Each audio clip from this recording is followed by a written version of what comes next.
Chapter 1. Midnight at the Ashmolean as 1925 neared its end. I found myself once more in the company of my dear friend Hercule Poirot. We had traveled to Oxford for the New Year's Eve gala at the renowned Ashmolean Museum, where Poirot was to deliver a series of lectures on criminal psychology in the weeks ahead. The grandeur of the occasion left me breathless. The museum's ancient galleries, transformed for the evening, glowed under electric lights, casting a warm golden hue over the assembled guests, socks for tans, and fine evening wear, wealthy patrons, whose jewels rivaled those in the display cases, and young socialites whose laughter echoed through the hallowed halls. "Rather splendid, isn't it, Poirot, Kay?" remarked as we stood near the Egyptian collection. Poirot adjusted his immaculate white bow tie, his sharp eyes scanning the scene. "Indeed, mon ami," he replied, "but observe it is not only the artifacts on display tonight." I followed his gaze, though I confess I wasn't entirely sure what he meant. The guests appeared perfectly civilized, engaged in polite conversation. Nearby, a distinguished silver-haired gentleman held court with a small group. Lord Fortescue Brown, as I later learned, carried the air of one accustomed to deference. "My dear Mrs. Pemberton," he was saying to an elegant woman with graying hair, "this season alone costs more than most men earn in a lifetime. But what is money when one preserves cultural heritage? Your generosity is extraordinary, Mrs. Pemberton replied graciously. "The new wings display of the piece is magnificent." "Quite so," Lord Fortescue Brown said, his chest swelling with pride. "My late wife would have been delighted to see such beauty properly showcased." I found this rather noble, but my attention caught on a young man nearby, watching with barely concealed irritation. He's perhaps 22, with dark hair and intense eyes. He wore his evening clothes like an ill-fitting costume. "Thomas," Lord Fortescue Brown called sharply. "Come here, my boy." The young man approached with reluctant steps. "Father," he said, his tone laced with irritation. "I was discussing wealth distribution in post-war Britain with Charles," Thomas began. "Nonsense," his father cut in.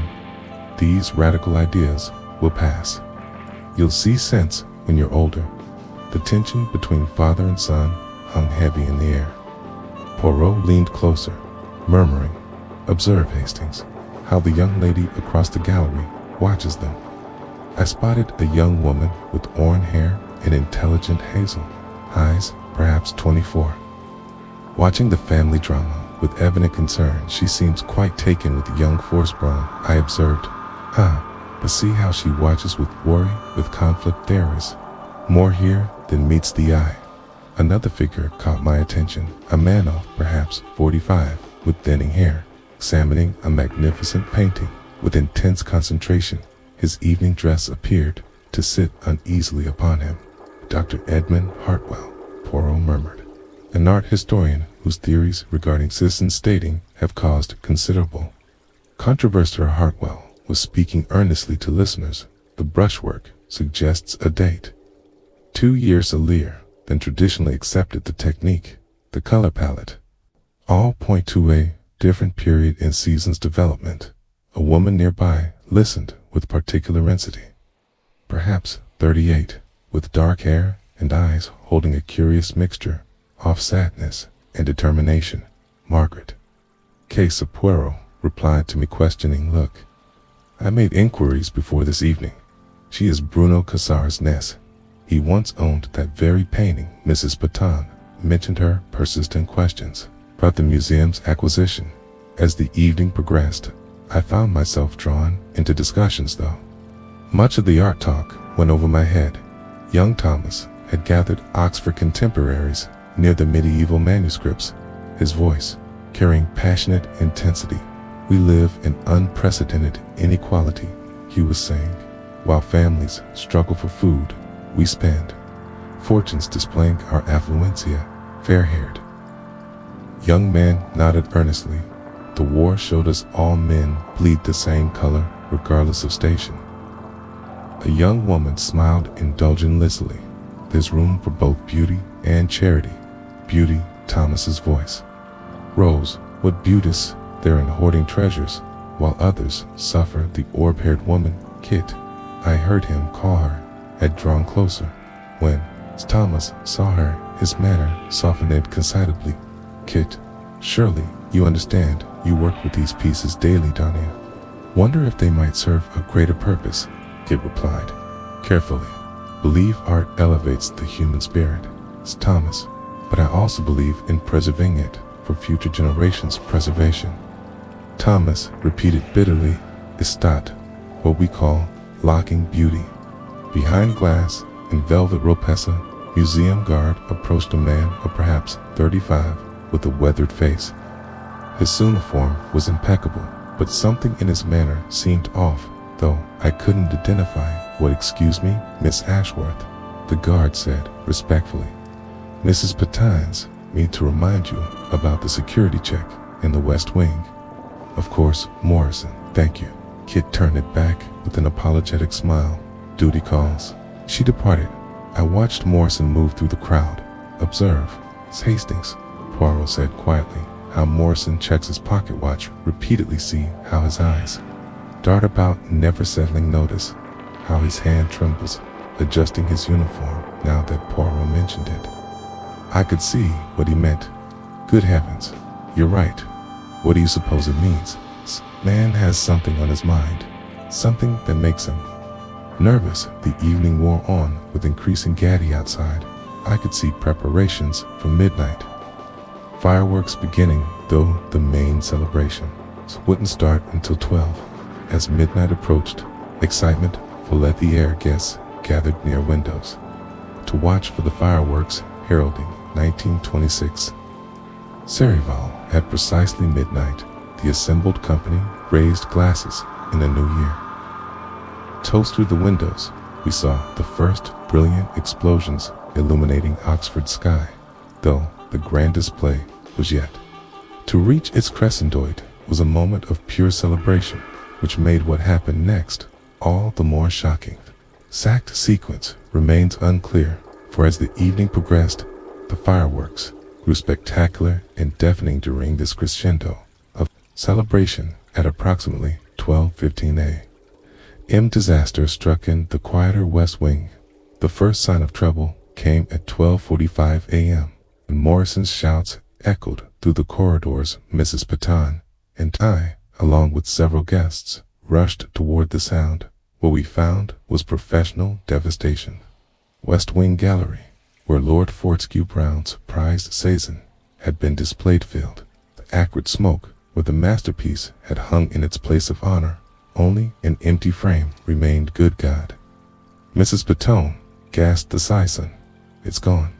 Albert Wickham, the night security supervisor, immediately began securing the scene. Perhaps 60 with the firm military officers bearing Morrison. He said sharply, "When did you last check this gallery?"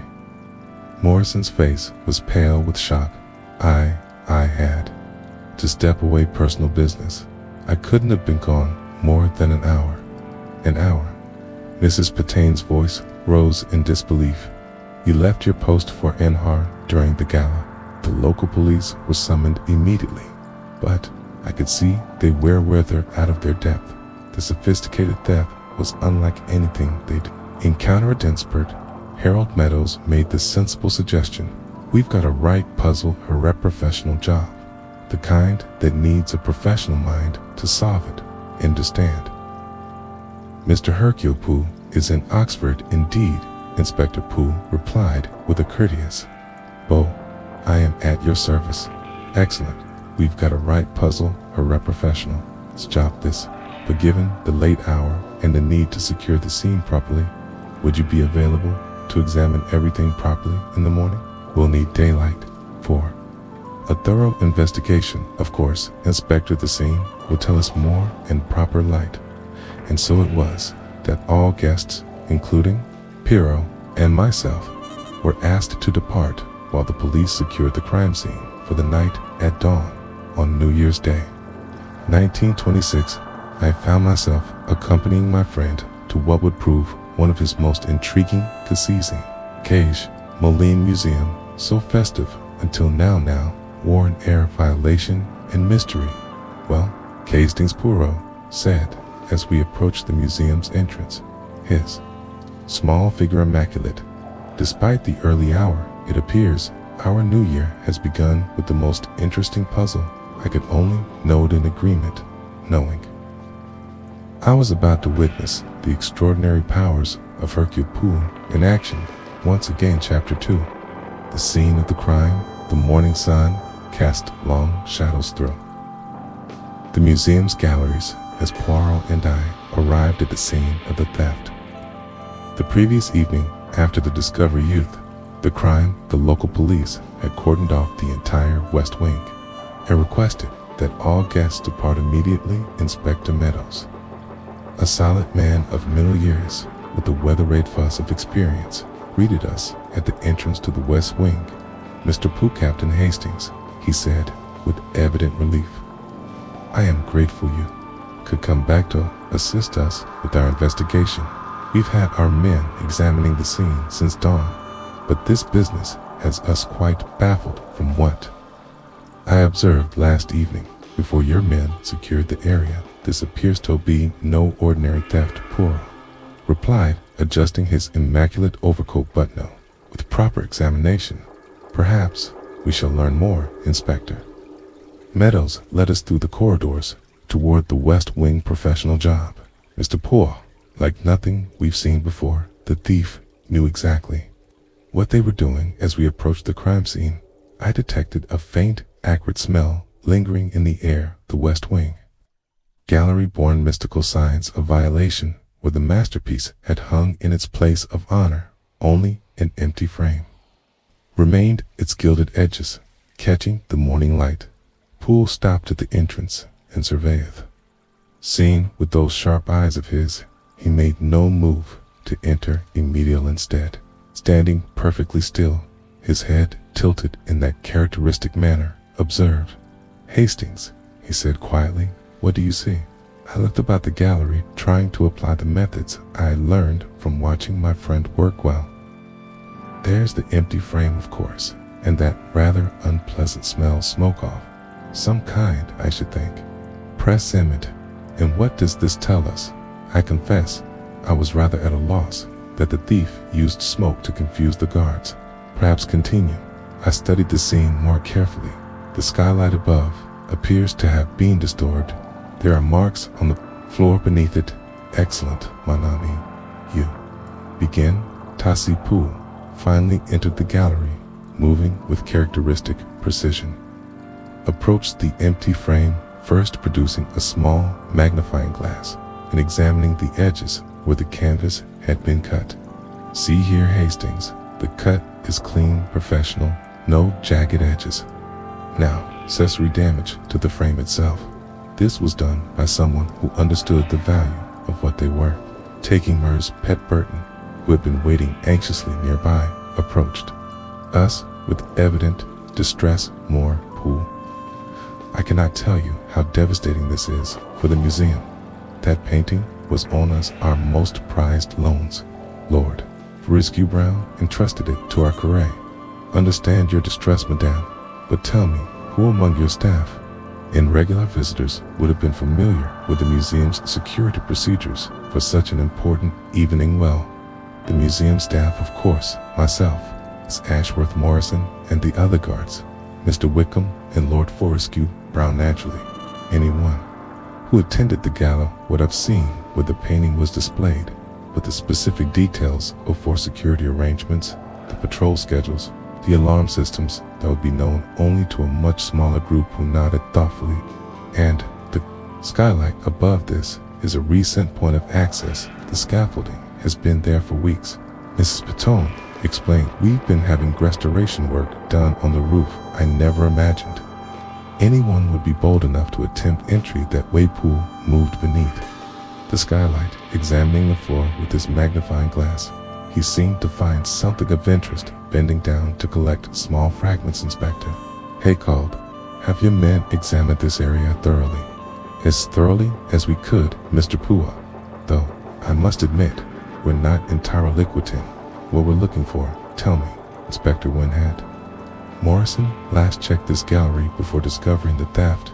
That's where it gets interesting, Mr. Pierre Morrison. Admits he left his post for approximately an hour. Says he had personal business to attend to before. Inspector Meadows could elaborate. Morrison himself appeared at the gallery entrance. The guard looked haggarded, his face pale and drawn. You wanted to see me, Inspector? Morrison asked, his voice barely above a whisper. Mr. Morrison, Kua said, studying the man carefully. Hercule Poirot, I understand you discovered the theft. Yes, sir. Terrible shock it was when I came back and smelled that smoke. I knew something was wrong immediately. And where exactly had you been during the crucial hour? Morrison's face flushed red. That is high to step out personal matter, as I told the inspector. Painting worth thousands of pounds has been stolen. Surely your personal matter can be shared with those investigating the crime. Morrison looked about. Despartelli, I was helping with the catering in the kitchens. They were short-handed. And while I needed the extra money, Poirot said, his expression showing understanding rather than judgment, you were working a second position during the gala. This is why you were nervous last evening. You feared discovery of this unauthorized employment. Yes, sir. I know I shouldn't have left my post, but my wife's been ill and the medical bills. Morrison's voice trailed off miserably. I felt rather sorry for the fellow. It was clear he was in genuine distress. This catering work can be very fido. Yes, sir. Mr. Henderson, the catering manager, he can tell you I was in the kitchens from just after midnight till past 1 o'clock after Inspector Meadows led Morrison away to verify his story. Poirot returned to his examination of the crime scene. He moved to where the smoke device had apparently been deployed, kneeling despite his obvious distaste for such dignified positions. Hastings, come here. Tell me what you observed about this residue. We approached and looked where he indicated there were traces of some white powdery substance on the floor. It looks like ash of some sort from whatever created the smoke. But observe the color, the texture. This is not ordinary ash, my name. This is the residue of magnesium powder mixed with sulfur, a combination that produces a very bright flash and dense, acrid smoke. Good heavens, but who would know to use such a thing? An excellent question. This is not knowledge possessed by the common criminal. It requires understanding of chemistry, or perhaps photography. Magnesium powder is used in photography for creating artificial light. A photographer would be quite familiar with its properties. This seemed rather technical to me, but I had learned to trust Poirot's insights. Our examination was interrupted by the arrival of Dr. Hartwell, who appeared at the gallery entrance looking quite agitated. His morning clothes seemed hastily donned. Mrs. Patton told me what happened, said breathlessly. This is absolutely dreadful. That painting is irreplaceable. Dr. Hartwell, Poirot said, rising from his examination. You are the art historian who has been studying the Saison. Yes, that's right. I've been conducting Greece for my upcoming paper on museum security and art preservation. The session was to be a case study. My work. Oh, this is terrible months of research. All for nothing. Poirot studied the man carefully. You have detailed knowledge of this gallery's layout. Well, naturally. I've been working here regularly for the past several weeks. Know every inch of this wing, and you were present at the gala last evening. Of course, I was discussing rivalries with several colleagues. You can ask Professor Whitmore from Cambridge West. Spoke for nearly an hour about Sesson's technique. At what time was this conversation? To Hartwell paused, clearly thinking it must have been around midnight, perhaps. Bit after we were in the main gallery when the fireworks began. You remained there throughout the fireworks display. Yes, certain lithe noise was quite deafening. We could barely hear ourselves speaking. Noticed that Poirot seemed particularly interested in this detail about the timing and noise he made. a small note in his pocketbook. Dr. Hartwell, in your research, have you had occasion to examine the building's architectonic features, the skylight, for instance, the art? Historian looked up at Deskylight above us. Good Lord, you don't think the thief came through there? But that would be extremely dangerous. Dad, you yourself would not attempt such an entry. Dr. Hartwell actually shuddered. Absolutely not. I have a terrible fear of heights. Mr. Poirot, even standing on a turtle reach, a high shelf, makes me dizzy. The thought of climbing through that skylight. Shook his head emphatically.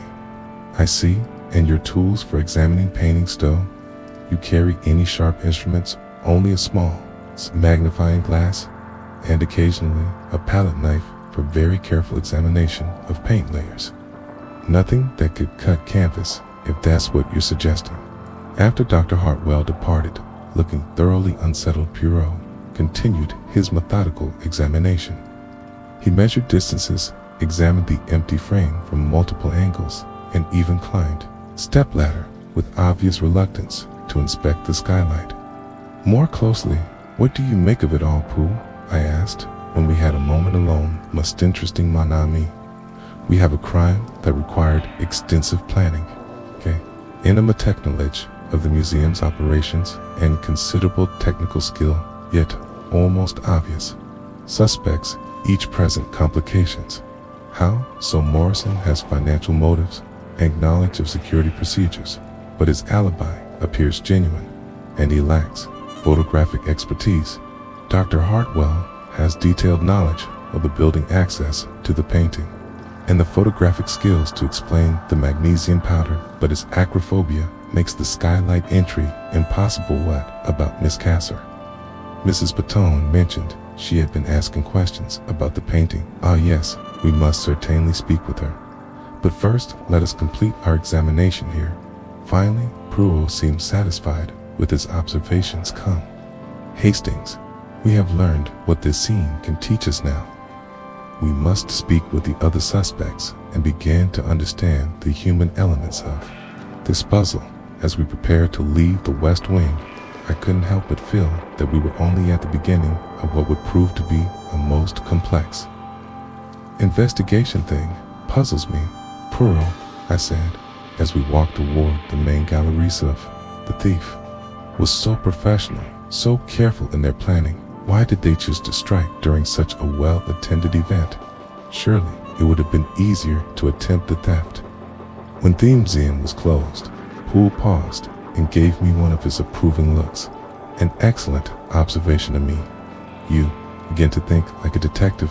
Naturally, the fireworks provided perfect cover for any noise the thief might make during the break-in. The timing was chosen for maximum distraction, when all guests and most staffs would be focused on the celebration rather than security concerns. We made our way through the museum's corridors. I found myself wondering what other secrets we would uncover. The theft of the season was clearly more than a simple crime of greed, but what deeper motives lay behind it remained to be seen. Chapter 3, Secrets of the Equalizers. After our examination of the crime scene, Poirot suggested we take luncheon at the Randolph Hotel, where we might observe Oxford society and perhaps glean useful information about the personalities involved in our case. The hotel's drawing room bustled with the usual mix of university dons, visiting dignitaries, and well-heeled tourists. Poirot selected a table, affording him an excellent view off the entire room, while keeping his back to the wall. Now, Hastings, he said, carefully arranging his napkin, we must expand our investigation beyond the obvious suspects. The theft required not only technical skill, but also intimate knowledge of the museum's social dynamics. Observe, he gestured discreetly toward an arbitrable where several young men in university attire were engaged in animated discussions. Idealistic young, so passionate about justice and social reform. Sometimes such passion can lead to questionable methods. I followed his gaze to see what apparato be a group of students debating with considerable fervor. You think students might be involved perhaps. It's one of me, the young Thomas Fortescue Brown, moves in such circles, does he not? But first, we must return to the museum. I suspect Miss Ashworth may have more to tell us about the relationships between our suspects, particularly about young Thomas's recent activities, and associates a conversation, was interrupted by the arrival of two young men at a nearby table. I recognized Charles Pembroke, immediately the fair fellow who had been discussing social inequality with Thomas Fortescue Brown. At the gala, he was accompanied by another young man with dark hair and an earnest expression. "That is interesting, Poirot," murmured young Pembroke, "appears agitated to need." Charles seemed rather distressed. His companion spoke to him in low, urgent tones and caught fragments of their conversation. "Can't believe this has happened." The dark-haired young man was saying, "Keep your voice down, Henry." Charles replied sharply, "We don't know what anyone might have heard or seen." Pooh approached their table with a courteous bow. "Monsieur Pembroke, I believe Hercule, and this is my friend, Captain Hastings. We are investigating the unfortunate sense at the Asholia Museum." Charles's face went rather paleo. "I see. Yes, terrible business. This is my friend Henry Blackwood. We were both at the gala last evening indeed, and you were students at the university." "Yes, Sir Charles is reading philosophy at Follow Henry replied, "and I'm studying economics at Christ Church." Poirot settled into a chair, his manner friendly but commanding attention. "You seem to be discussing the theft such a shocking event. Must be the talk of the university." The two young men exchanged glances, clearly uncomfortable. "We were just expressing our shock," Charles said carefully. "It's not the sort of thing one expects at such a refined gathering." "Ah, but your concern seemed more personal than general distress," Poirot observed gently. Henry shifted nervously. "Well, naturally we're concerned. We are friends with Thomas, and he's been rather troubled." "Latilia, young Fortescue Brown," Poirot said. "We observed some tension between him and his father at the gala." "Yes, exactly. Thomas has strong feelings about social issues, and it sometimes puts him at odds with his family, see, and you were worried about your friend." Charles leaned forward. "Amaz has been rather intense lately about his political views. Thomas believes strongly in social justice," Henry said carefully. "He thinks the wealthy have obligations to société not fulfilling." "And are there others who share these views?" Two young men exchanged another meaningful glance. "There are a few of us who discuss these issues," Charles admitted reluctantly. "We meet sometimes to talk about social problems, a sort of informal society." "Something like that," Henry said quietly. "And what do you call this discussion group?" After a long pause, Charles spoke veritably. "We call ourselves the Equalizers." Poirot's manner remained casual. Booty could see his satisfaction. "The Equalizers. How many members?" "5 of us," Henry said, immediately looking as though he regretted the admission. "And the other members?" "Silas Orsos and Thomas Michael Thornfield. He's reading law at Magdalen, and David Ashcraft, medical student at New College." Poirot made a note. "And when did you last meet?" "Several days ago," Henry replied vaguely. "Before the gala." "And how did Thomas seem at this meeting?" Charles hesitated, perhaps a bit more passionate than usual about our discussions. "But that's not unusual for Thomas. Tell me, does Thomas have any particular skills?" "Photography, perhaps." Reese's face went slightly pale. "He does. Joy photography. Takes pictures of Oxford's architecture for his studies. And the others, do any possess unusual skills?" "Michael's father deals in art," Charles said slowly. "Michael knows something about paintings, and David studies medicine, so he understands about chemical sin." "Final question. Where were each of you during the time of the theft?" "Between midnight and 1 I was in the main gallery with my sister Victoria and several other guests," Charles replied promptly. "We were watching the fireworks." "And you?" "New Blackwood. I was with Charles and his sister." For most of the evening, we were all together in the main gallery, watching the fireworks displayed. You remained together throughout the fireworks display? Yes, sir. We were all standing near the windows. The noise was tremendous. We could barely hear ourselves think, let alone continue any conversation after the young men departed. We finished our meal in thoughtful silence. As we prepared to leave the hotel, Poirot paused at the entrance. What did you make of that conversation, Poirot? I asked as we stepped into the Oxford afternoon, most illuminating Hastings. Observe how carefully they chose their words, how they protected their friend. Thomas, while still providing information, did suggest loyalty, but also, perhaps, knowledge of something they do not wish to reveal, but surely they're just idealistic young men, the sort who talk but don't act. But passion can drive the young to actions that older minds never contemplate and consider. If one was to strike at the symbol of wealth and privilege, what better target than a valuable painting made out way through Oxford's ancient streets toward the museum where we had arranged to meet. Kit Ashworth, afternoon sun, cast long shadows between the college buildings, and I found myself wondering what other secrets lay hidden in these scholarly halls.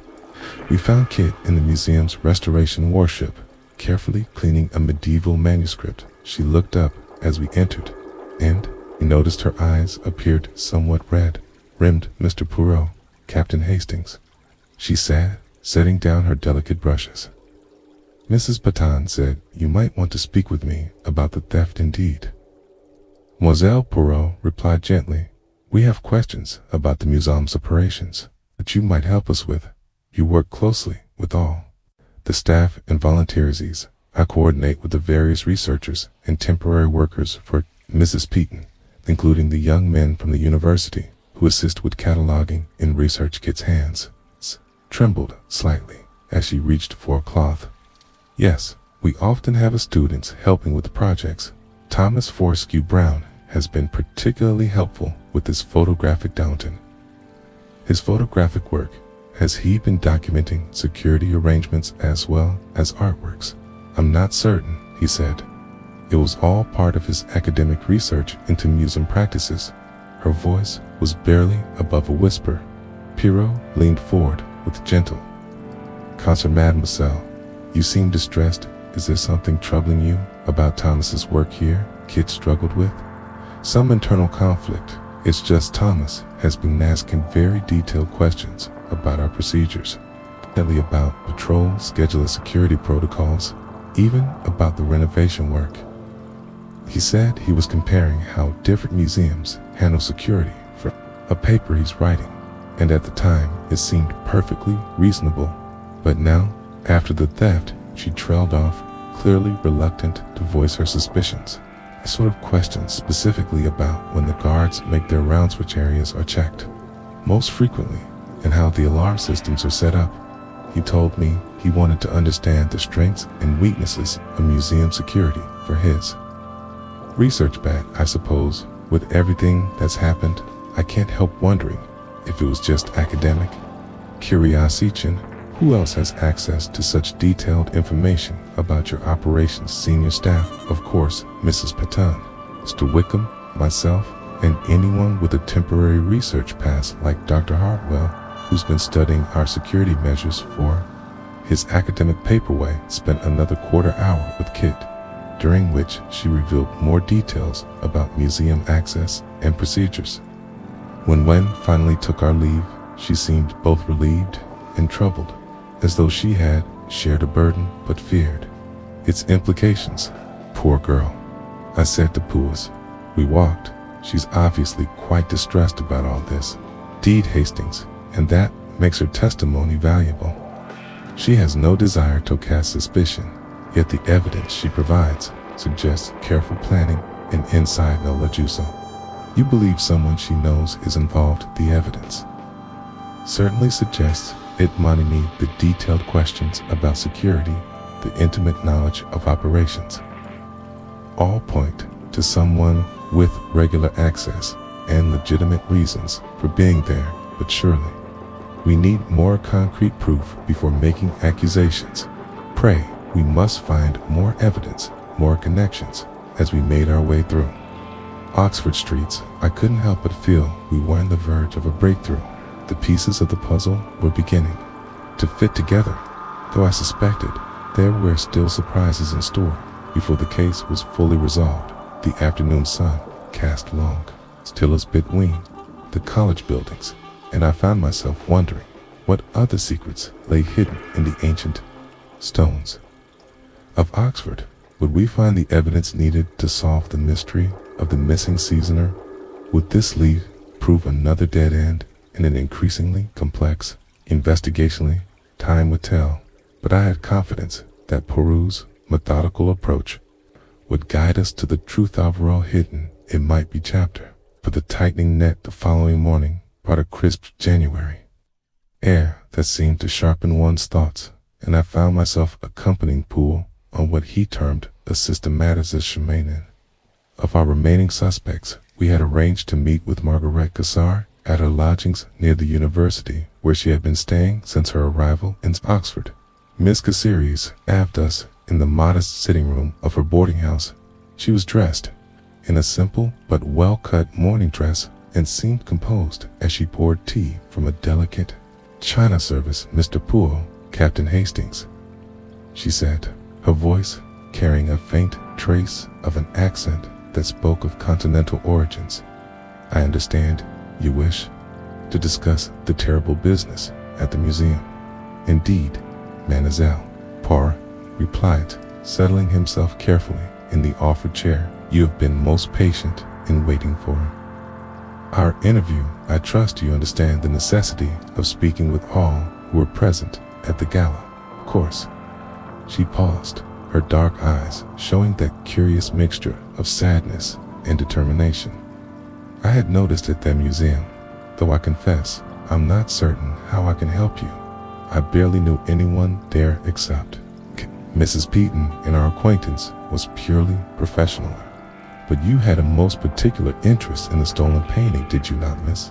Cassar's composure wavered slightly. Yes, I suppose I did. You see, my familiars owned that very work. My uncle, Bruno Cassara, was a noted art dealer in Berlin before the eye.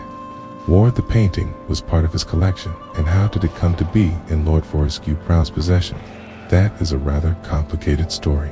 Mr. Poirot set down her teacup with careful precision. During the war, my uncle was forced to sell many of his finest pieces. The circumstances were difficult. Many German art dealers found themselves in precarious positions. Poirot nodded sympathetically. War created many such unfortunate situations, and you believe the sale was not conducted fairly? I have reason to believe that my uncle received far less than the painting's true value. He was desperate, you see, and there were those who took advantage, offset desperation, including Lord Fortescue Brown. Miss Cassara hesitated before answering. Lord Fortescue Brown purchased the painting through an intermediary. I don't believe he was aware of the circumstances surrounding the sale, but doesn't change the fact that my family lost a treasured heirloom for a fraction of its worth. Tell me, Mademoiselle. Poole continued, what brought you to Oxford? Surely not Merilito. View the painting in the museum? I had hoped to speak with Lord Fortescue Brown about the possibility of purchasing the work back. I know it sounds foolish, but it was one of Uncle's favorites. He often spoke of it in his letter sent. Did you succeed in speaking with Lord Fortescue Brown briefly at the gala? But he seemed me too interested in discussing the matter. He suggested I speak with Mrs. Petain of Booth Museum's acquisition policies, as though I was some casual inquirer reducing, someone with a legitimate family connection to the work. And where were you, Mademoiselle, during the time when the theft occurred? Between midnight and 1 I was in the main gallery with most of the other guests, watching the fireworks. It was quite spectacular, though the noise was rather overwhelming. I remember speaking with Dr. Hartwell about the painting's provenance during that time. Dr. Hartwell, the art historian, he seemed to want to change the subject. Rather quickly, he muttered something about complicated waterman transactions. and then excused himself to speak with someone else. We spent in a third-quarter hour with Miss Cassier, during which Poole skillfully drew out more details about her family's history with painting and her recent attempts to trace its ownership. When we finally took our leave, I noticed she seemed both relieved and disappointed, as though she had hoped we might somehow help restore her family's lost treasure. "What did you make of her story, Poirot?" I asked as we walked through Oxford's ancient streets toward our next appointment. Toast intriguing Hastings. Her emotional connection to the painting appears genuine, and her knowledge of its history is extensive. Yet observe, she had detailed information about the work's value and provenance. She was present during the crucial time period, and she believes passionately that the artwork rightfully belongs to her family. But surely you don't suspect her of the theft. She seemed quite sincere in her griefs. Sincerity and criminal intent are not mutually exclusive. Teaning monomyconsider. If one believes passionately that something has been stolen from one's family, might not one be tempted to claim it? By mid-morning, we had made our way to New College, where Dr. Hartwell had agreed to meet us in his office. Dr. Hartwell's office was cramped and filled with books, papers, and photographs. He pent evidence of his scholarly pursuits. He greeted us with obvious nervousness, his hands fidgeting with a stack of papers on his desk. "Mr. Poole, Captain Hastings," he said, gesturing for us to take seats. "I must say, this whole business has been most unsettling. To think that such a crime could occur at such a refined gathering." "Indeed," Dr. Poirot replied. "Most shocking for everyone present. You had been studying the season quite extensively for your research, had you noticed?" "That's correct. I've been documenting it as part of my work on museum security practice and art preservation. The loss is devastating from both an artistic and academic standpoint, I imagine." "You spoke with many people about the painting during the Galileo?" "Yes, several colleagues and guests showed interest in my research. It's always gratifying when people appreciate the historical significance of such works to understand." "You had a conversation with Miss Cassier about the painting's history?" "She seemed quite knowledgeable about its provenance." "Ah yes, Miss Cassier. She mentioned some family connection to the work. I believe indeed she mentioned that you seemed somewhat comfortable when she discussed her family's history with the piece." Dr. Hartwell's face flushed slightly. "Well, yes, I suppose I was. You see, the circumstances surrounding many art acquisitions during the war years were complex, not always entirely above board, if you understand my meaning." "Are you suggesting that Lord Fortescue Brown's acquisition of the season was irregular?" "I wouldn't go so far as to say irregular," Dr. Hartwell said carefully, "but the price he paid was remarkably low for a work of such quality, and the sale was conducted through intermediaries, which was not uncommon when sellers were, shall we say, under duress." Poole leaned forward with interest. "You have documentation of this transaction, some records?" "Yes, part of my research into the historical context of artworks currently displayed in museums. I've been documenting various wartime transaction showpieces changed hands during those difficult years, regardless of whether they were later donated, loaned, or sold to institutions. And this research has given you detailed knowledge of the museum's operations. Naturally, I've been studying their security measures, their display techniques, their cataloging systems, all relevant to my work on museum practices, including the recent renovations and the scaffolding around the building." Dr. Hartwell nodded. "I've documented how such construction affects security protocol stuff. I must say, I never imagined anyone would be bold enough to exploit such vulnerability on your photographic equipment. Here, you use this for documenting your research among other things." "Yes, I photograph architectural details, security installations, display arrangements, all part of KE. It's part of my scholarly documentations."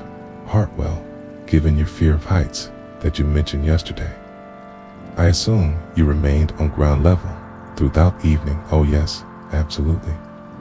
Dr. Hartwell replied with evident relief. At change of subject, I spent the entire evening in the main galleries discussing me research with colleagues. Professor Whitmore can confirm we had quite an extensive conversation about Season's technique during the fireworks. Displater Hartwell then continued to elaborate on his research methods and theories about wartime art transactions, growing more animated as he spoke about his academic work. It was clear that his passion for art history was genuine, though his nervous manner when discussing the Season's acquisition remained troubling. Tell me, Dr. Poirot said as our interview drew to a close, in your professional opinion, would Miss Kazir have any legal claim to the painting? Legal claim? It's most unlikely. Too much time has passed, and the original sale, however disadvantageous, was apparently conducted legally. But Morlack trailed off, shaking his head. There were many such tragedies during those years. Hope you understand that my research into these matters is purely academic, Dr. Hartwell added as we prepared to leave. I have no desire to cause trouble for Lord Fortescue Brown or the Mizumi. Simply believe that history should be recorded accurately. However uncomfortable the truth might be as well left. Dr. Hartwell's office, I found myself rather puzzled by his nervous demeanor. What did you make of Dr. Hartwell's revelations about the painting's acquisition? I asked. Most interesting, Hastings. His research suggests that the original sale may have been conducted under questionable circumstances. This provides additional motive for Miss Cassera, but it also reveals Dr. Hartwell's intimate knowledge of the painting's history and value. His fear of heights seems genuine enough, perhaps, mon ami, but consider why. If the acrophobia is genuine, but the man is not working alone, what if his role was not to climb through the skylight, but to provide information to someone who could think he might be connected to Thomas and his friends? It is possible his detailed knowledge of the museum's security arrangements, his obvious discomfort when discussing the painting's acquisition, his access to photographic equipment for his research. All these factors make him a person of considerable interest. The afternoon sun was already casting long shadows as we made our way to the Fortescue Brown estate. It is time to observe the family dynamics at closer quarters, Poole said as our carriage approached the magnificent Georgian manor. Often, the truth of a crime lies not in the evidence alone, but in the relationships between those involved. The estate lay just outside Oxford, surrounded by perfectly manicured grounds. We were received by a dignified boudoir who informed us that his lordship would see us in the library in Lordskew.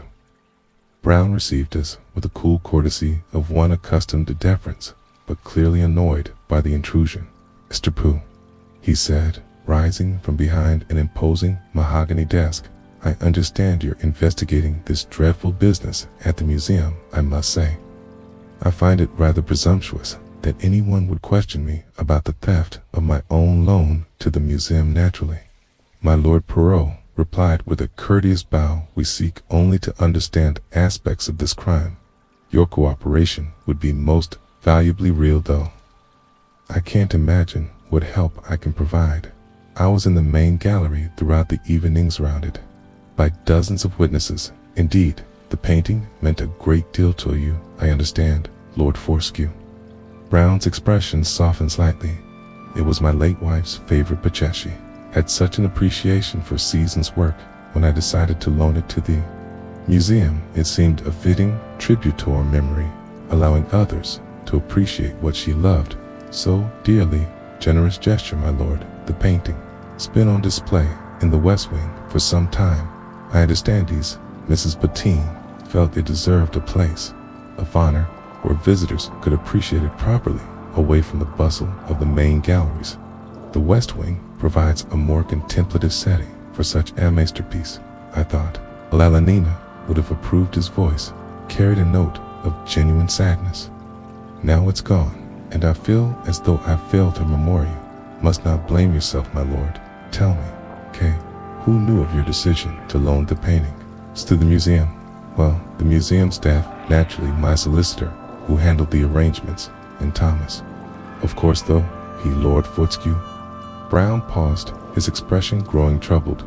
Your son had opinions about the law, Thomas. His opinions about everything these days. I'm afraid he felt the painting should be well put to differentis. Several discussions about it and your son Thomas. Where might we find him? Lord Fortescue Brown's expression grew somewhat strained. Thomas is somewhere about the grounds, I imagine, reading most likely, or pursuing of his various academic interests. I'll have him some matter with him. Minutes Thomas appeared at the library door. He looked even more haggarded than he had the previous day, and there was a tension in his bearing that suggested barely controlled emotion. Father, he said curtly, then turned to us. Mr. Poirot, Captain Hastings. Suppose you wish to question me about the theft. Indeed, monsieur. Perhaps we might speak privately, Lord Fortescue. Brown bristled. Anything you wish to discuss with my Sankin, he said, in my presence. Father, please. Thomas said with evident irritation. I'm quite capable of speaking for myself. Tension between father and son was immediately apparent, and Connie could see Poirot observing their interaction with keen interest very well. Lord Fortescue, Brown said stiffly, but I'll not have my son subjected to accusations simply because he questions the status quo. We seek only the truth, my lord. Carol said gently. Thomas, you were present at the gala. Throughout the evening he was in the main gallery with friends watching the fireworks and discussing various topics, and these topics, they concerned matters of social policy. Perhaps Thomas's jaw tightened among other things. Yes, Lord. Fortescue Brown's voice carried a note of weary disapproval. My son has strong opinions about social responsibility. Admirable in theory, though. I sometimes wonder if his idealism clouds his judgment about practical realities, and what practical realities might skeeve father. Thomas's voice rose slightly. The reality that we live in comfort while others struggle. The reality that we display our wealth in museums while families lack basic necessities. That painting was lent to the museum to benefit the public. Lord Fortescue, Brown replied with forced calm. Something you seem to have difficulty appreciating. Lent to a museum where admission fees exclude the very people who might benefit most from seeing it. Thomas shot back. Poole intervened before the argument could escalate further. Thomas, you have an interest in photography, I understand. Thomas seemed surprised by the change off subject. Yes, studied Oxford's architecture. It's part of my academic work, and this work requires you to understand the structural details of buildings, their vulnerabilities, perhaps I suppose, so light shadow. Architectural features, they're all relevant to photographic composition, including the recent renovations at their museum. Thomas hesitated. I may have photographed the scaffolding is part of my documentation of the building's changing appearance. Lord Fortescue Brown looked at his son with genuine surprise. You've been photographing the museum. He wasn't aware of this project. There are many things about my studies you're not aware of, Father. Thomas replied. Quietly, the conversation continued for another quarter hour, with Poirot's skill fully drawing out information about the family dynamics, Thomas's academic pursuits, and his knowledge of the museum's operation. Taught it all, the underlying tension between father and son remained evident, though. I noticed moments when Lord Fortescue Brown's expression softened as he listened to his son speak about his work.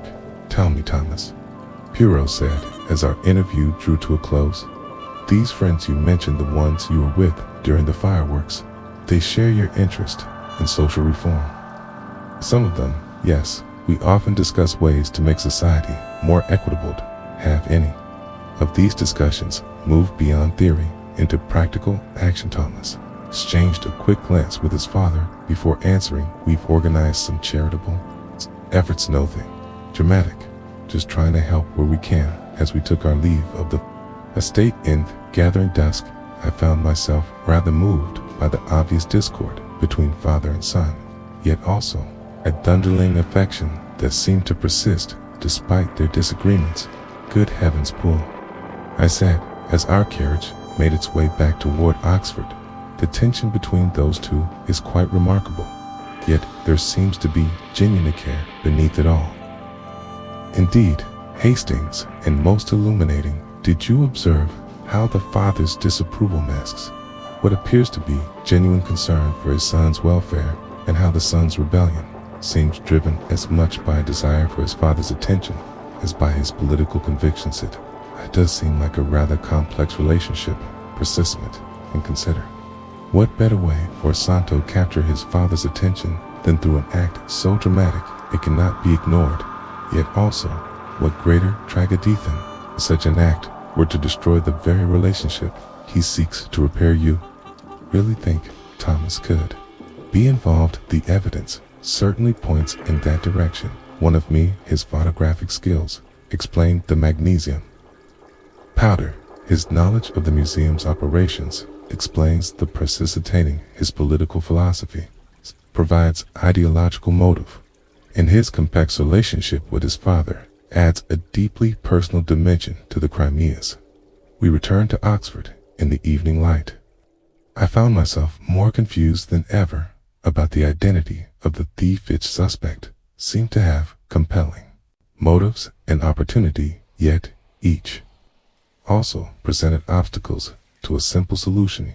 Could only trust that Poirot's methodical approach would eventually reveal the truth, however complex it might prove to be. "What is our next step?" I asked as we approached the city. "Tomorrow morning, Moni, we must delve deeper into the connections between our suspects. The theft of the season was not the work of a single individual acting alone at this. I am certain we must discover who is working with whom and what deeper motives drive this carefully orchestrated crime." I could only nod in agreement, knowing that the most challenging part of our investigation still lay ahead. Chapter 5. The photograph's talent. Following morning dawned gray and overcast with a chill wind that seemed to penetrate even the warmest clothing.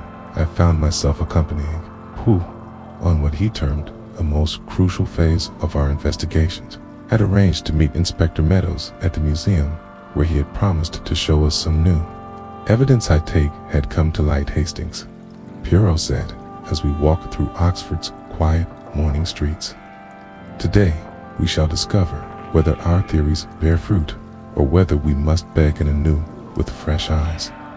I confess I was rather eager to see what new developments awaited us. The previous day's interviews had left me with more questions than answers, and I hoped that concrete evidence might finally point us toward the truth. Inspector Meadows met us at the museum entrance. His expression grew warmer. "Poole, Captain Hastings, I'm afraid we've made a rather disturbing discovery. Yoni of my constables was conducting a more thorough search of the grounds yesterday evening and found something with her. Interesting." He led us to a small evidence room where several items were laid out on a table. Then was a photographic plate partially developed showing what appeared to be architectural details. Oft museum's west wing found this buried in the garden behind the museum. Inspector Meadows explained. "Looks like someone tried to dispose of it in a hurry. The plate's damaged, but you can still make out some details." Poole examined the photographic plate with his magnifying glass, his expression growing increasingly thoughtful. "Most interesting, Inspector. This shows the west wing from an unusual angle, one that would be most useful for planning an entry through the skylight. That's what we thought. And there's more, Inspector." Meadows produced a small piece of paper. This was wrapped around a plate. Appears to be some sort of message. Peered at the paper, which contained a series of letters and numbers that made no sense to me whatsoever. "Good heavens, what do you suppose it means?" "Most illuminating," Poirot said, studying the message carefully. "But we must proceed carefully, Inspector. Have you shown this evidence to anyone else?" "Only my sergeant.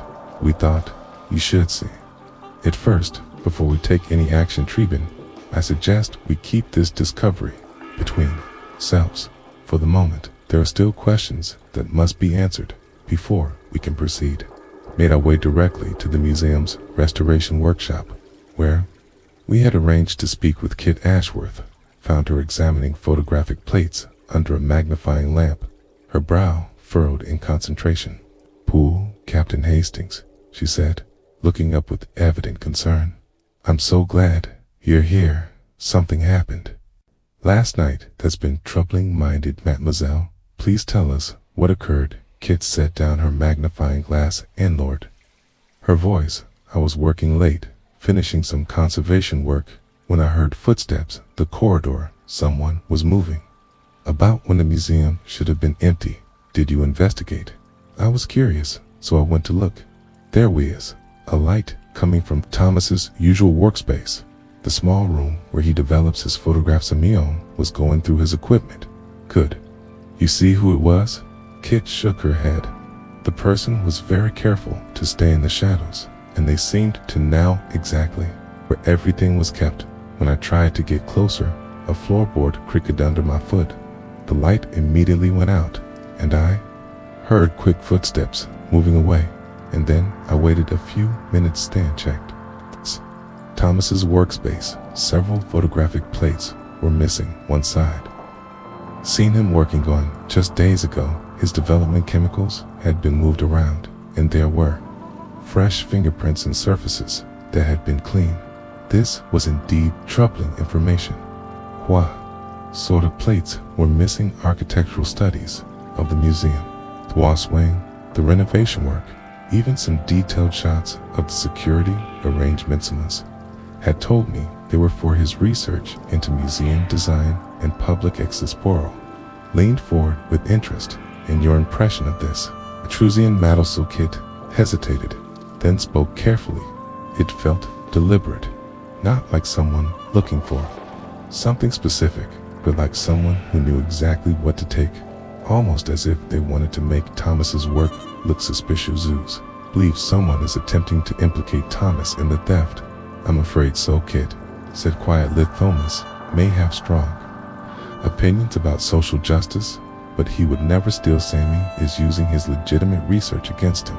We spent another quarter hour discussing museums, security protocols, and who might have access. After our swine, we finally took our leave. Kit seemed both relieved to have shared her concerns and worried about their implications. "Poor girl," I said to Poirot as we walked. "She's obviously quite distressed about Thomas being made a scapegoat." "Indeed, Hastings, but observe Kit's account. While compelling, must be viewed in context. She clearly cares deeply for Thomas, and such feelings can color one's interpretation of events. You think she's protecting him, perhaps, not deliberately, mon ami, but consider, she describes the intruder as someone trying to frame Thomas, yet the same evidence could equally suggest Thomas himself was removing criminal materials. A young woman in love might naturally choose the interpretation that favors her beloved, but surely you don't think Kit is lying?" "Not lying, no, but seeing what she wishes to see, the missing plates, the disturbed chemicals. These facts remain the same regardless of Kit's interpretation. Thomas still had the knowledge, the access, and the motive. We cannot dismiss him as a suspect simply because someone who cares for him believes in his innocence here." Next appointment was with Charles Pembroke and Henry Blackwood, whom we found in Christchurch's courtyard. Both young men seemed considerably more nervous than during our previous conversation. "Mapu," Charles said as we approached, "we've been thinking about Thomas Warretta, concerned about him." "Concerned in what way?" Henry shifted uncomfortably. "We haven't seen him since yesterday afternoon. He was supposed to meet us for dinner last evening, but he never appeared. That's not like Thomas at Alland. You have no idea where he might be." "We have checked his rooms, the library, his usual haunts," Charles replied. "No one has seen him since he left the college yesterday afternoon." This was indeed troubling news. "Shave, You informed the authorities. We weren't certain whether we should Timosius, been, rather, preoccupied lately with his photographic project. Sometimes he becomes so absorbed in his work that he forgets social obligations. But this is different, Henry added. He seemed genuinely troubled about something yesterday. Did he mention what was troubling him not specifically? Charles replied, but he's been talking about responsibility and making difficult choices. We assumed it had to do with his academic work. I noticed that both young men seemed genuinely worried about their friend. They were clearly being careful not to reveal too much about Thomas's activities after leaving the young men. Poirot suggested we take luncheon at the Eagle and Child, a quiet tavern near the University, where we might discuss our findings in private. We secured a cornered table away from other patrons and Poirot ordered shepherd's pie and ale. The atmosphere was conducive to quiet conversation. What do you make of Thomas's disappearance? I asked as we settled the tour table. Most intriguing, mon ami, that a young man has fled because he fears discovery of his crimes, or he has gone into hiding because he fears for his safety. His safety, but surely, if he's innocent, he has nothing to fear Consider Hastings. What if Thomas has discovered the identity of the real thief? What if his photographic work led him to uncover evidence that someone else was planning the theft in such circumstances? His knowledge might back him. Quite dangerous to the true criminals. This possibility hadn't occurred to me. You think someone else is behind the theft, the photographic evidence, Thomas Convent, disappearance, all these elements suggest a carefully orchestrated plan designed to deflect suspicion from the real perpetrator. But who could be orchestrating such a plan? That Manami is what we must discover. But first, we must find Thomas Fortescue Brownweather. He is our thief, or our key witness. His testimony will be crucial to solving this mysterious. We were finishing our meal. The tavern keeper approached our table with an apologetic expression. Me, gentlemen, but there's a young constable at the door asking for Mr. Pooh. Says it's rather urgent. Pooh rose immediately and went to speak with the constable, who handed him a sealed note. I watched as my friend's expression grew grave as he read the message. What is it? Asked as he returned to our tableau message.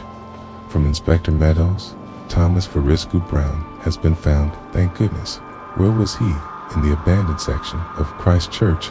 That his friends mentioned the meeting place of the equalizers, but Hastings Poirot paused. His expression troubled. He was found unconscious with a head injury. He has been taken to the hospital. Good heavens.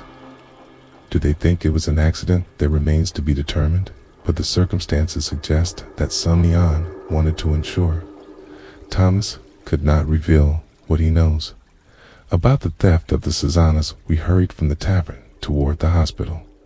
I found myself more confused than ever about the true nature of this crime. Was Thomas the thief who had been injured while attempting to dispose of evidence here?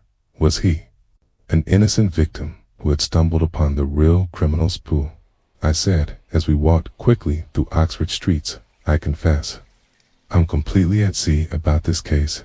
Every piece of evidence seems to point in a different direction. Patience, mon ami. The truth has a way of revealing herself when all the false paths have been explored tonight.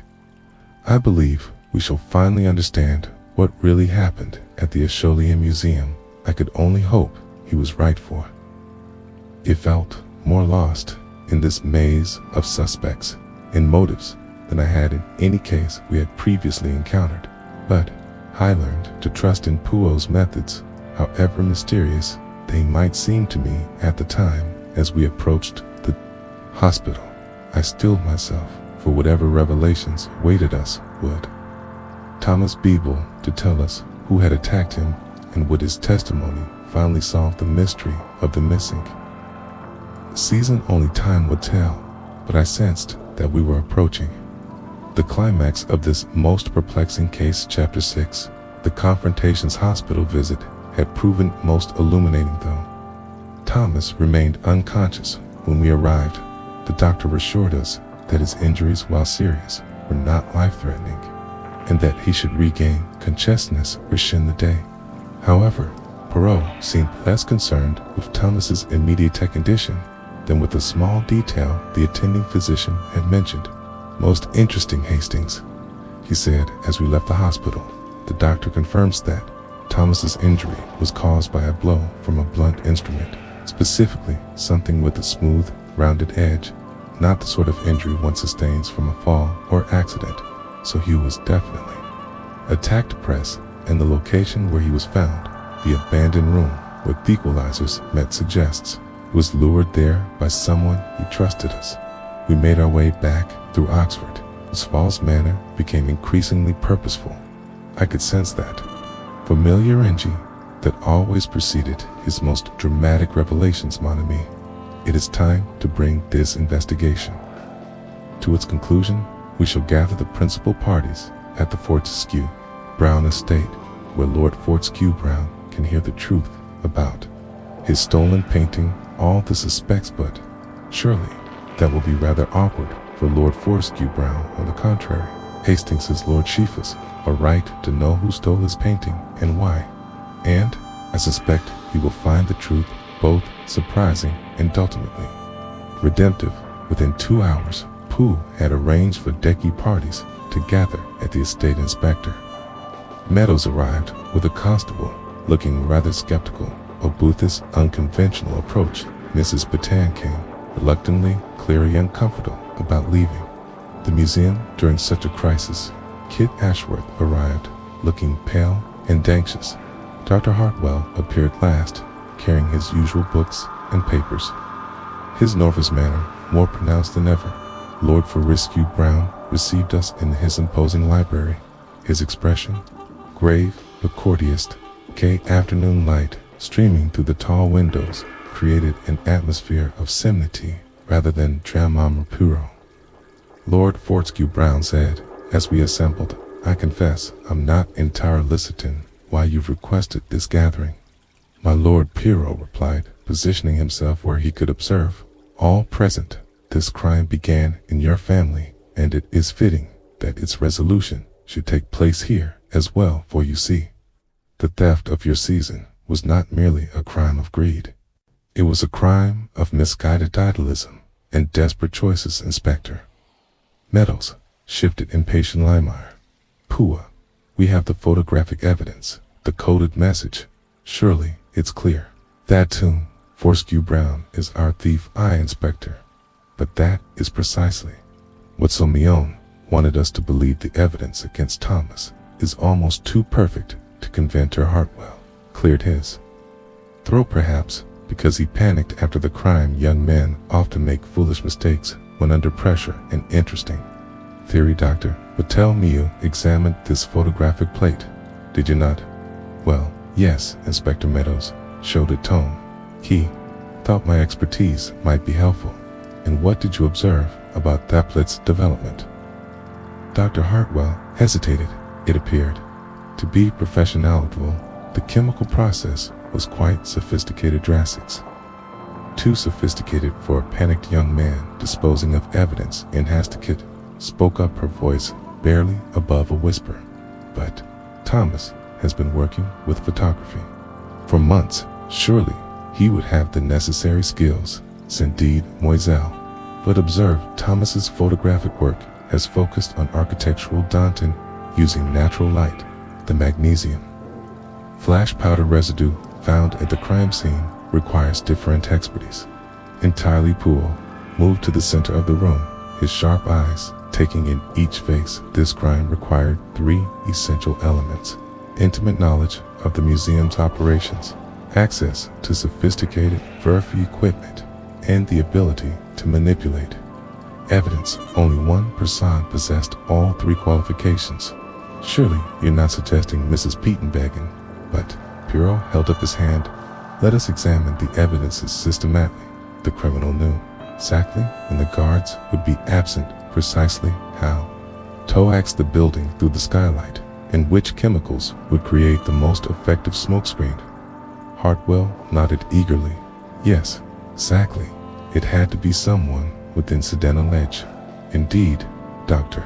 Someone who had spent weeks documenting the museum's secure type pursuiters, photographing the building's architectural features, studying the staff's routines, someone with legitimate experience. To be in the museum at all hours, the art historian's face began to pally. "Am not certain what you're implying, Mr. Poirot." "I am stating facts, Doctor. You have spent the past 2 months conducting what you claimed was research into museum security practices. You photographed every aspect of the building's defenses, documented guard rotations, studied their innovation, scaffolding's effects on security protocols. That was legitimate academic research, was it? Or was it reconnaissance for a carefully planned theft?" Inspector Meadows leaned forward. "Go on, Mr. Polkinsider." The motive, Inspector. Dr. Hartwell's research revealed that the season had been acquired under questionable circumstances during the war. For a man of his academic principles, acknowledged, must have been deeply troubling, even if that's true. Dr. Hartwell said, his voice rising, "It doesn't make me a thief." "No, Doctor, but it provides the moral justification that allowed you to rationalize your crime. Okay, you convinced yourself that you were not stealing, you were liberating a work of art from illegitimate ownership, planning to use the proceeds to help victims of war-time exploitation, like the Kasser family kid," gasped Dr. Hartwell. "He can't climb his acrophobia." "Ah, mademoiselle." But Dart Hartwell did not need to climb. He had an accomplice, someone who needed money desperately and had access to the building. Someone whose absence from his post provided the perfect opportunities. Inspector Meadows breathed. "Presses him, Morrison, whose wife's medical bills had driven him to unauthorized employment during the gala." Dr. Hartwell approached him with appropriation. "Help with the theft in exchange for money for her treatment, but..." Morrison's alibi was verified. Inspector Meadows Protstead. Mayor Henderson confirmed he was working in the kitchens during the crucial Tamia, but observed the timing more carefully, Inspector. Morrison was indeed in the kitchens, but only until the fireworks began. The noise and chaos of the celebration provided perfect cover for him. Slip away, execute the death row, the skylight, and return to the kitchens before his absence was noticed there. Henderson, busy with the gala service, would not have monitored Morrison's every movement during those crucial 15 minutes. But why use the skylight at all? Interjected, if Morrison was already inside the building, surely he could have simply walked to the West Wing and... Excellent question, Hastings, but observed the brilliance of their deception by entering through disky light. Morrison created the impression of an outside job, a professional thief who had studied the building and exploited the renovation work. This deflected suspicion from museum staff entirely. Who would suspect the guard who discovered the theft when all evidence pointed to an external intruder? The skylight entry was theater designato, misdirect the investigation away from the truth that this was an inside job from the very beginning. Dare Hartwell was now visibly trembling. "This is all speculation. The contrary, Doctor, when you realized suspicion was falling on you, you decided to create a more convincing suspect.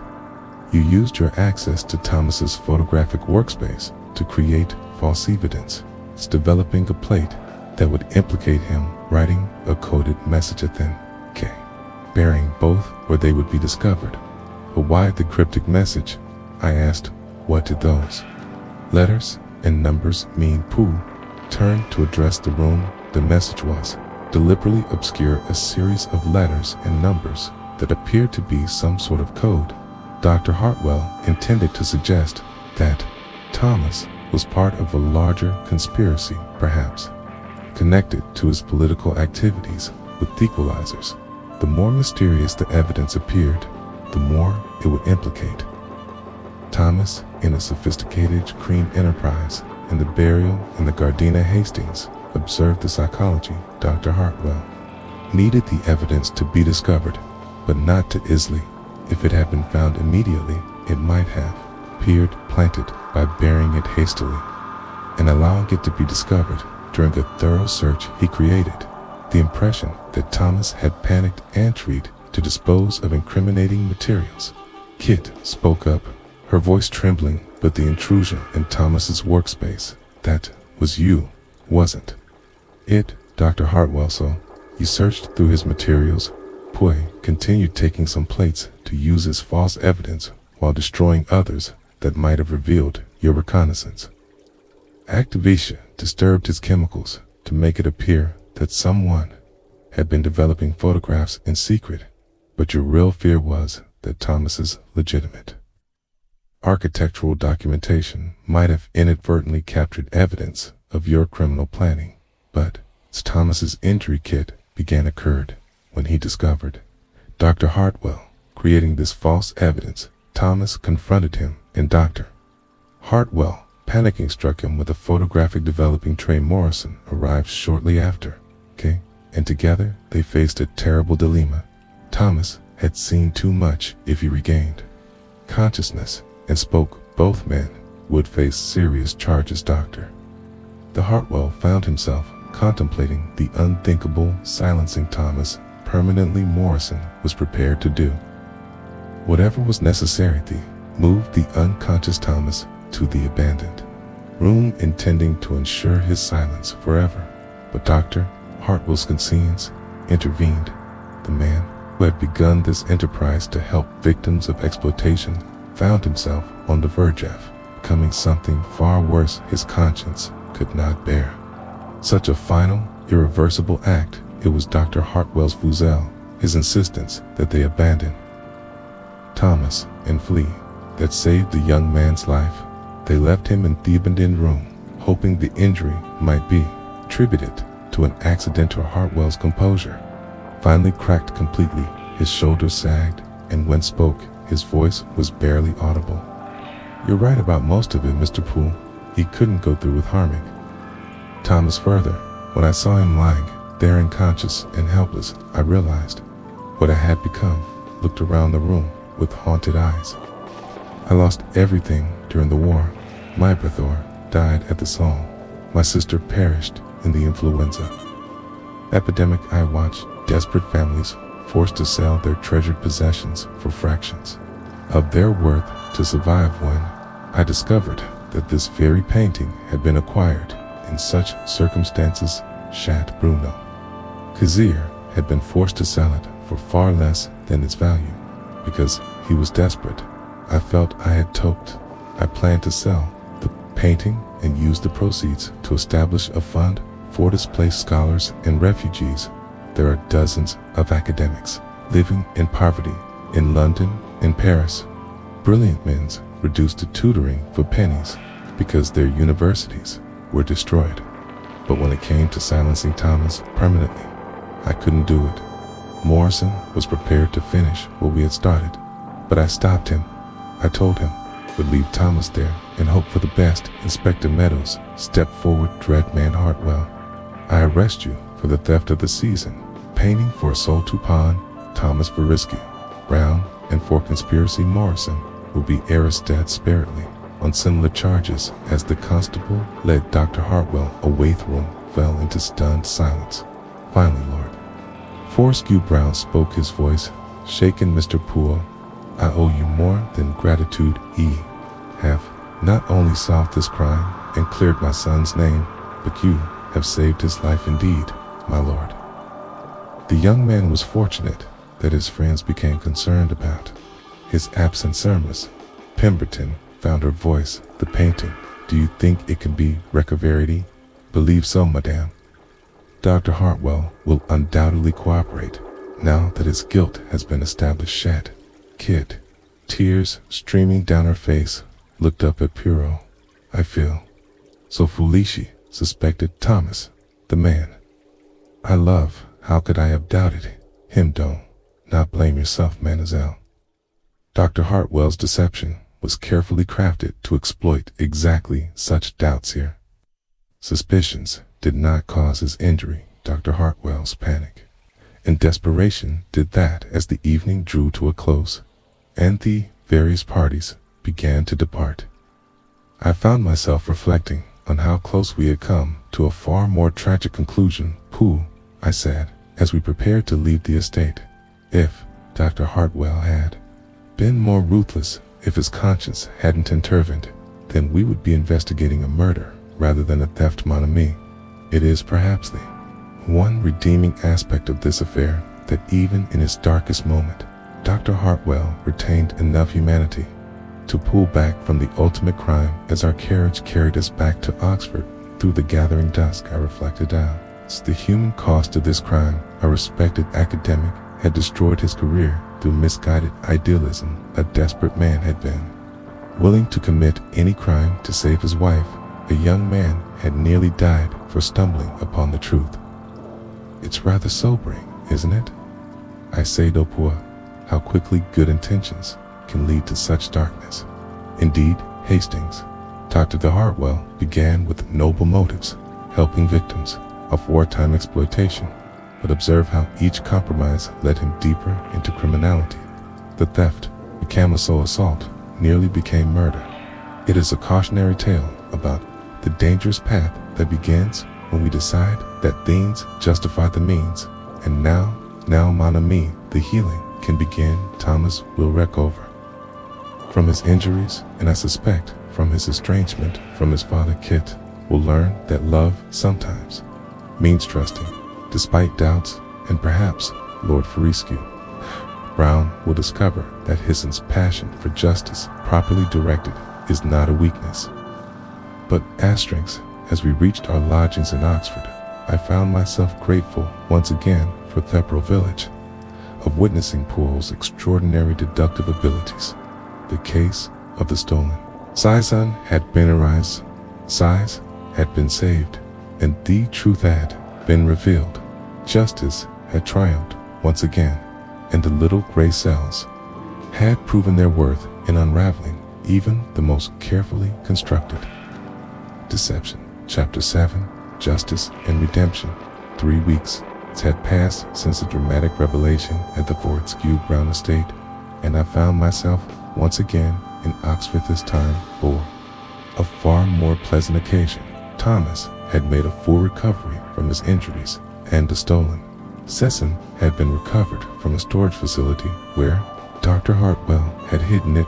Poirot and I had been invited to witness the paintings return to the Hercule Museum, but more importantly, to observe healing that had begun among those affected by the crime. The museum's west wing had been restored with enhanced security measures. Mrs. Patan moved through the galleries with renewed confidence.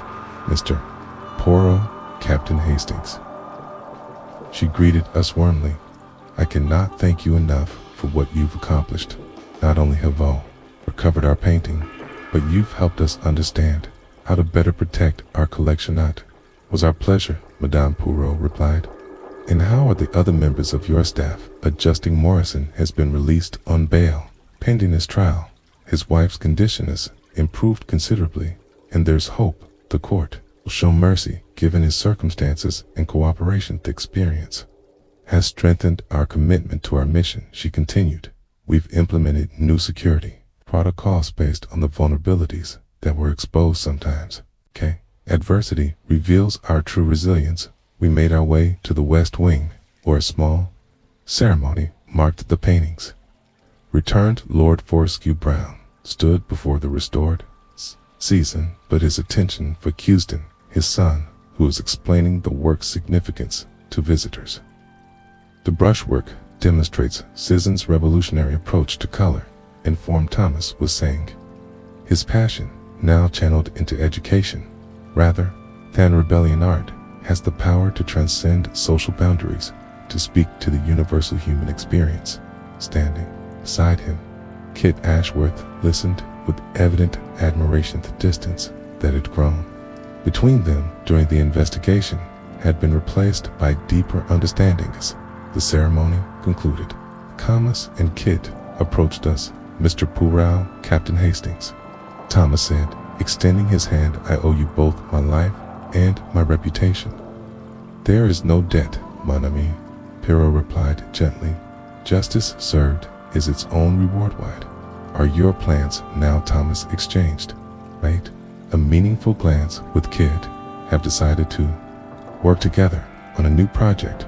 We're planning to establish a program that brings art education to tough, working-class neighborhoods of Oxford kids, knowledge of restoration, and my passion for social justice. We believe we can make a real difference.